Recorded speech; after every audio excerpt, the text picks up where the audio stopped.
নওশাদ সিদ্দিকী তিনি পীরের ঘরে রাজত্ব করে, তানাকে মানুষ খুঁজে পাবে না, তানাকে ভোট দিলে খুঁজে পাওয়া যাবে না।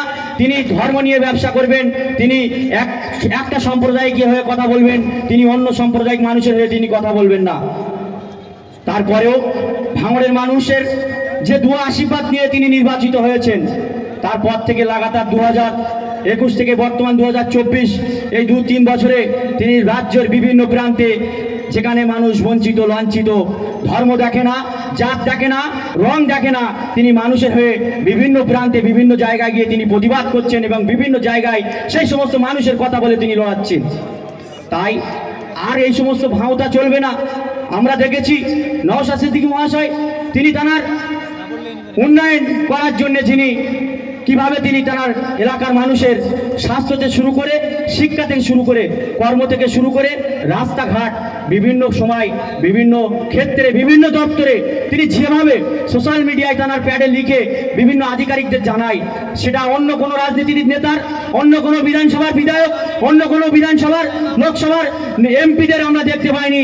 একমাত্র ফেসবুক খুললে আমরা দেখতে পাই নওশাদ সিদ্দিকীর বিবৃতি, নওশাদ সিদ্দিকের রাজ্যবাসীর জন্য, ভাঙড়বাসীর জন্য চাওয়া পাওয়া আমরা একমাত্র তানার ফেসবুকের তানার প্যাডে লিখিত আমরা দেখতে পাই।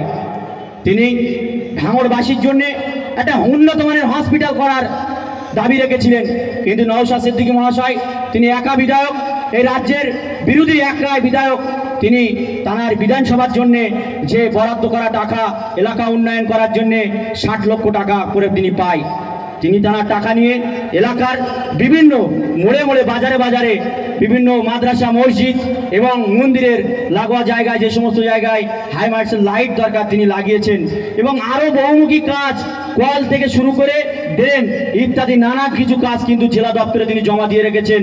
বর্তমান শাসক দলের হারমাত্রা যারা ওই চেয়ার দখল করে রেখেছে, জেলা দখল করে রেখেছে, ডিএম দখল করে রেখেছে, তারা নওশাদ সিদ্দিকীর কাজে তারা বাধা দিচ্ছে।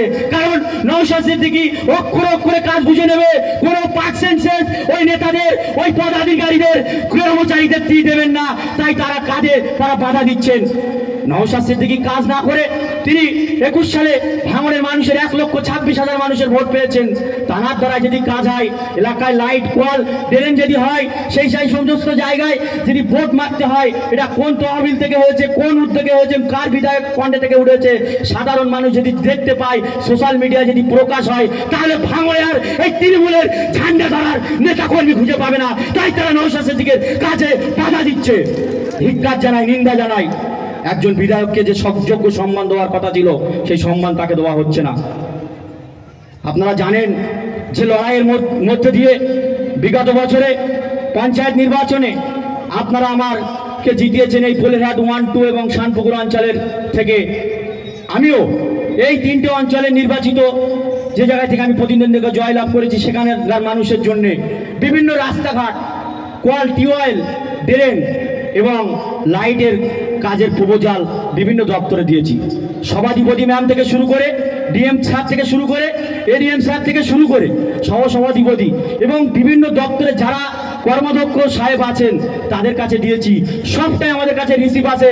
নওশাদ সিদ্দিকী মহাশয় বলেছে এই লোকসভার পরে যদি যাদবপুর থেকে এমপি যেতেন এবং নওশাদ সিদ্দিকীর নেতৃত্বে ডিএম অফিস ঘেরাও করে এই সমস্ত কাজ বুঝিয়ে দেবে।